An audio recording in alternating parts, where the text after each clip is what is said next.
Hi, welcome to weekday coronavirus-driven mind stuff. My name is George Ortega, and this is episode number 39.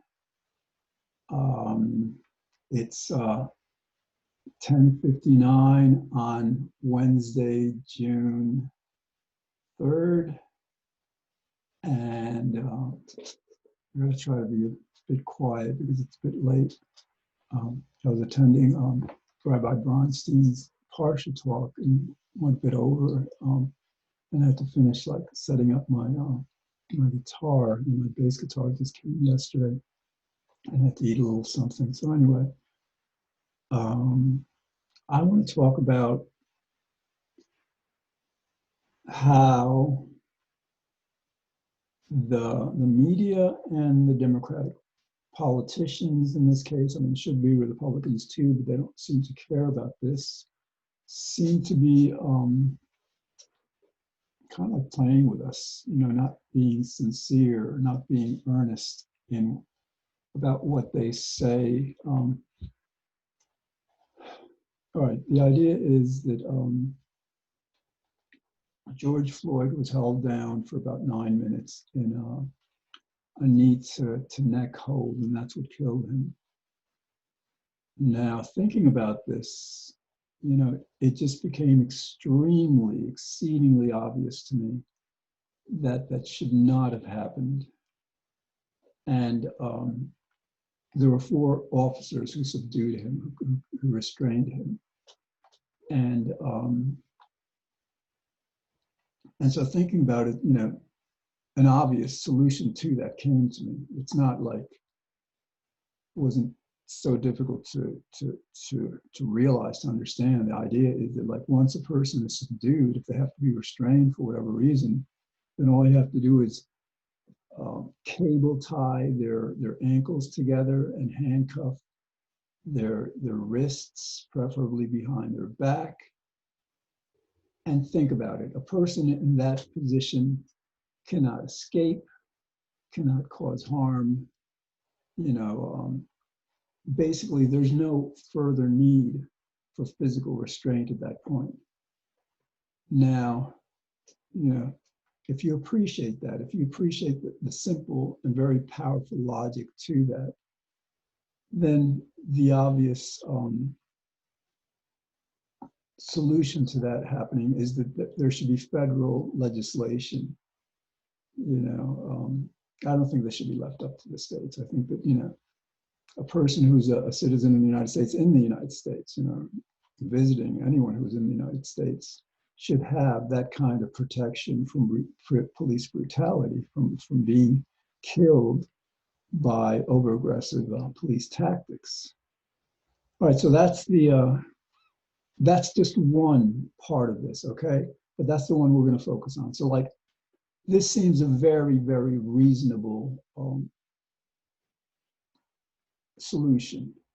If again, it's contingent upon there being enough officers to subdue the person, or even if it's like one officer subduing a person, if at all possible, they should first, handcuff their wrists behind their back, and then apply a cable tie to their ankles, so they can't run away, they can't move. And so what's exceedingly troubling about the media and the Democratic Party is that they will talk a good game about like, oh yeah, we're gonna have a commission, we've got legislation, for example, somebody proposed legislation to ban chokeholds. Fine. And then the other kinds of legislation, they don't really hear. That's the problem. They're not detailed. They're not explained. And this isn't something that they can't do. In other words, the New York Times, the Washington Post, NPR, they should be addressing this. They should be addressing the specifics of what should be done in cases like this to prevent police brutality, to prevent the police from killing more people like they did George Floyd. I can't stress this too strongly enough. I think, I don't think they're stupid. I think they're maybe not as virtuous, as good as they would have you believe. Because the solution to this is so obvious, so simple. You know, they basically give themselves cover because for whatever reason, you have to wonder why they would not genuinely want to make progress in this, to eliminate these needless deaths. But if they were serious about this, they would be talking about this simple solution that came to my mind. I didn't read it anywhere, but it's so simple that I would be extremely surprised if others haven't thought of the same thing, including others in police, others in politics, others in the media. Anybody who looks at what happened and who thinks about ways to prevent it. That solution seems very obvious. But it's not. I mean, it's not. In other words, look, if it is so obvious, it is in a sense, then why aren't we hearing about it on the news? This is like, and the protesters, I mean, like, this actually goes to the protest organizers, to the extent they want to be effective, instead of chanting, "I can't breathe," I mean, that's fine for a chant, but chant something like, cuff cuff the wrists, cable tie the ankles, and let the person be. A simple phrase, a simple slogan, cuff the wrists, cable tie the ankles, and let the person be. Let the person live. But yeah, this, as I'm thinking about this, you can't leave the protesters out of this. And I guess it's the people who are leading the protests. And maybe they're not all that bright. Maybe they don't get the necessity to be very specific, to be very detailed in what it is that they want the government to do, what it is that they want our politicians to do. Because Black Lives Matter, I can't breathe. They're all great as rallying cries. Okay, people need to hear that to understand what happened, what is happening. But if that's where they, want to stop, if they don't want to go to like other slogans, and that's just one. Again, there are probably a dozen or more similar kinds of solutions that would prevent, these kinds of killings. But I don't want to place it on the demonstrators, on the protesters, because it's more properly placed on the media, New York Times and all. Because what the media did, what they did is they fanned these flames. There was one protest, and then they covered it, and then that led to protests all over the world, which is good in a way. But you don't fan the flames of a fire and get it going all over the world, and then just walk away from it. The media has a responsibility. Fine, they encourage these needed protests, but if they stop there, if they don't focus on, cover, get experts to talk about, and really promote with their editorials, in different ways, solutions, detailed solutions like the one that I just mentioned. Cuffing the wrists, cable tying the ankles, and letting the person live. If they don't do that, then they're not on our side. I mean, I for decades, I have become increasingly skeptical that the liberal press, quote unquote liberal press, is really liberal at all. These are corporations. They are beholden to their stockholders before they're beholden to the public, and that's a major problem. But I mean, like it's not like they couldn't be forced to cover these detailed, specific parts of the solution, steps that can be taken. And I again, that's one that it didn't take long to think about what happened to realize that that was the solution. Now, there's probably others, you know, people who were involved in police work, you know, probably have them, have probably thought of them. There are probably reports where they are listed. But these reports, if they're not made public, if they're not made public by the media, if they're not talked about by the politicians, then they don't do anyone any good, because the media is kept, the public is kept in the dark in terms of how easily future kinds of killings like this can be prevented.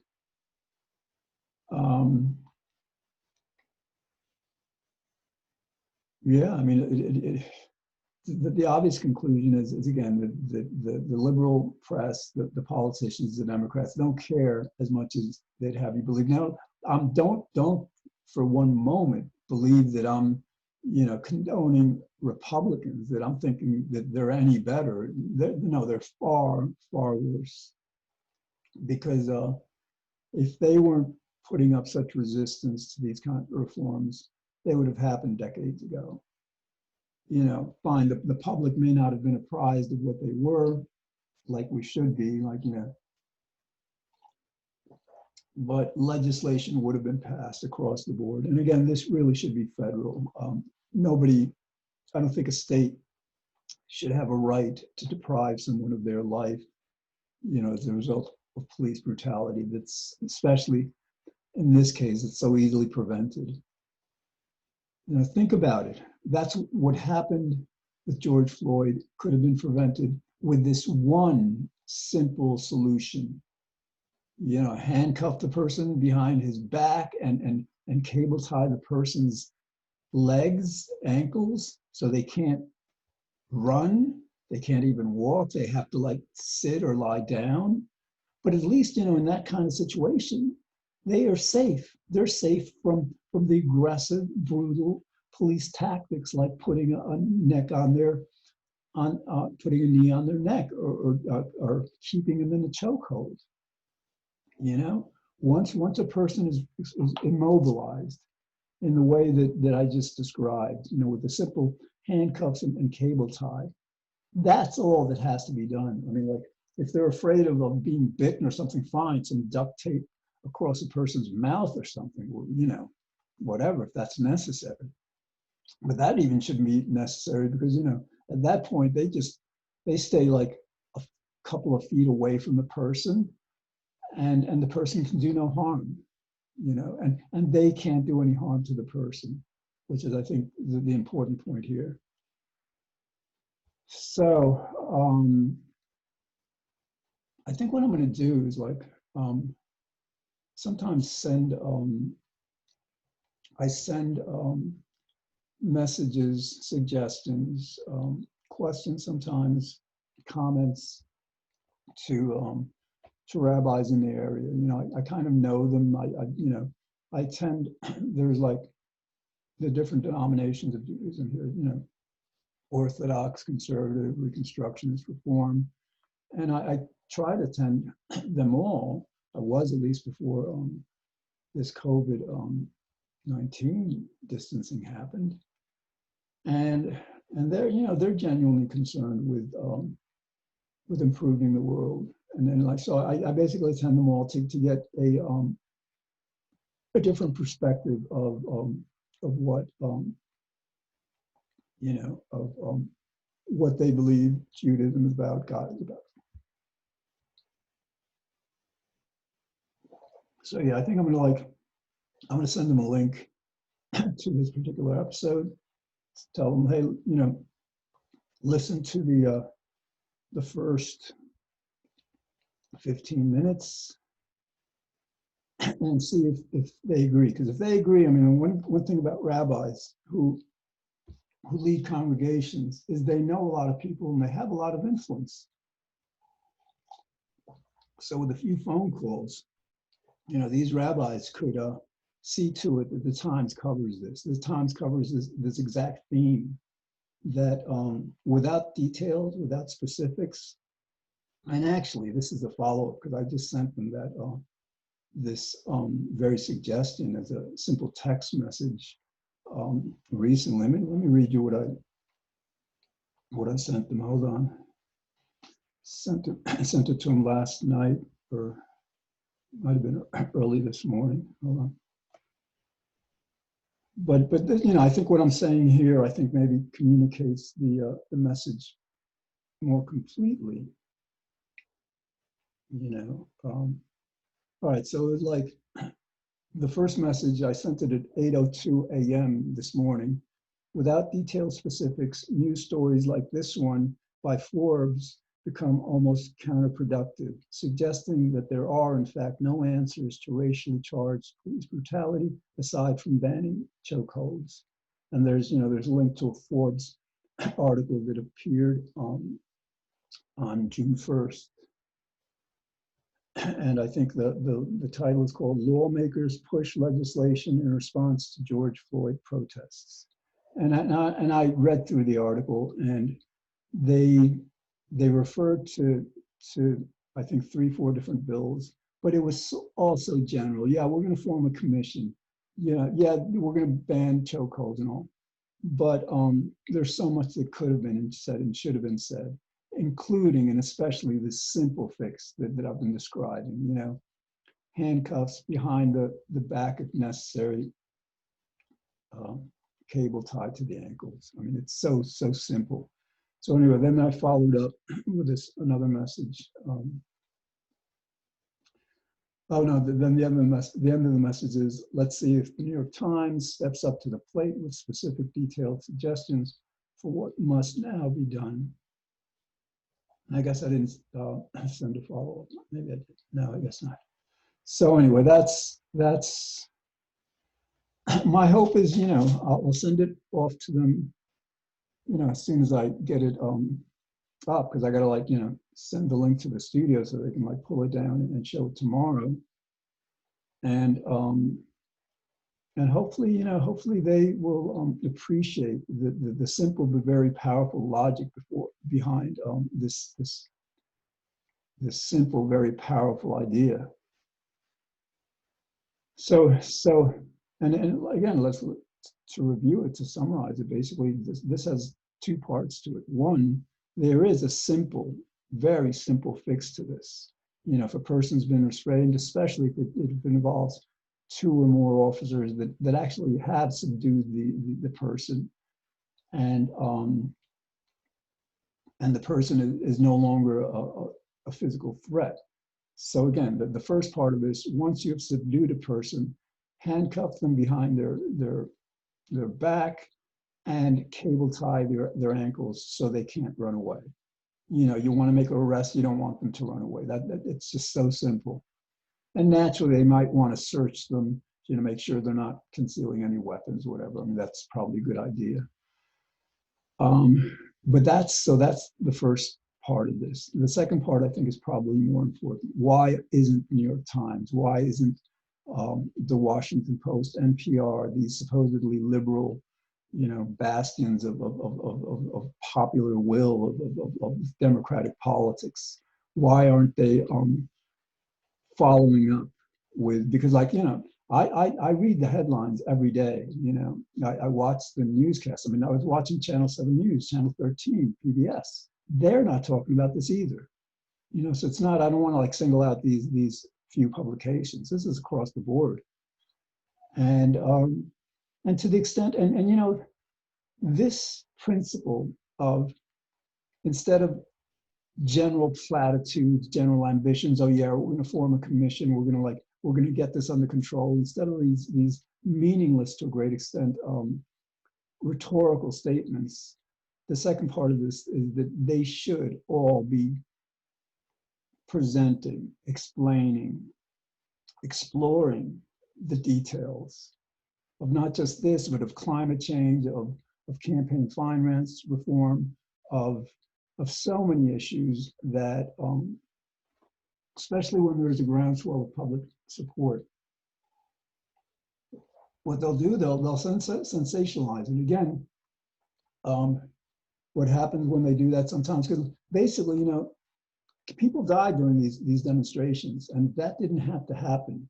If rather than, for example, you know, amplifying this, making it worldwide, the media companies the politicians would have immediately, all right, this is what happened. Here are the solutions, including this one about the handcuffs and cable-tied ankles.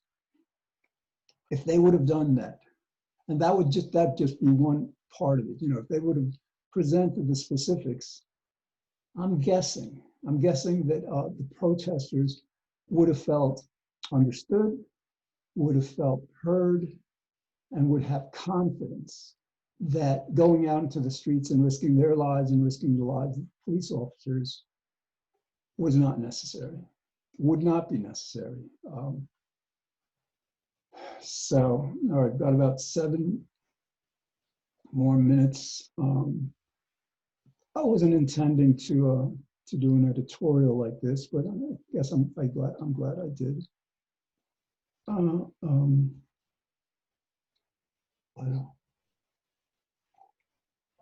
want to go back to meditating. I mean, these days can be kind of intense, and the way I deal with it is I meditate. I'll meditate all day if I have to. I'll meditate for hours, and sometimes I'll meditate in this position called savasana. It's a yoga position that it's basically you're on your back, completely on your back, you know, and it's very comfortable. So like, you know, I'm doing this on my I have a futon mattress on 3/4 inch plywood that I sleep on because it's very healthy.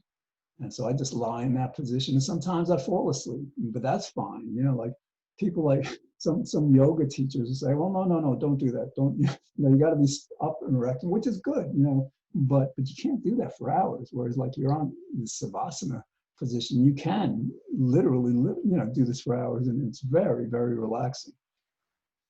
And people don't sleep enough anyhow. So like when I fall asleep, you know, that's great. You know, I try to get like 7 hours sleep. If I can get 8 or 9, that's even better. All right, so what else?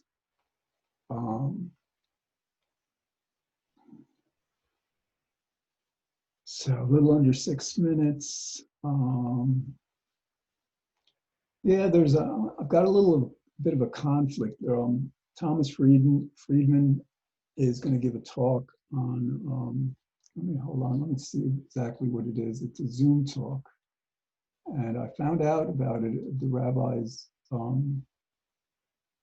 talk, but I didn't know what it was about. So, all right, so all right, so it's called Thomas Friedman. It's by the UJA Federation, which is a great charity. They, you know, it's not just about giving to Jewish people in need. They give to poor people across the board, people in need. And so it's called Thomas Friedman, COVID, the Global Challenge. Okay, and there's a more detailed, but anyway, that is set to happen tomorrow. It's from 6 to 8. My problem is from 6:30 to 7:30. There's this like, you know, chain of love or something. You know, basically people are going to stand along these streets 6 feet apart, and you know, in an act of solidarity. Those things are nice, but I think I'm more kind of like policy oriented. I'd rather hear what Friedman has to say than take part in a more symbolic gesture. Now, I'm not at all discounting the importance of symbolism, these gestures, and it's just like, hopefully many people will be doing that. And so I won't, you know, I don't feel it's needed in that capacity as I might. For example, I might listen to Friedman, and I might come up with some kind of suggestion, you know, about whatever. Actually, you know what? So I'm going to send again this episode to the rabbis, but I'm not going to like stop there with it. I'm going to write an editorial, and several months ago, I wrote about over 400 news media organizations, newspapers, college newspapers, news stations, just like, you know, news magazines. I emailed them, you know,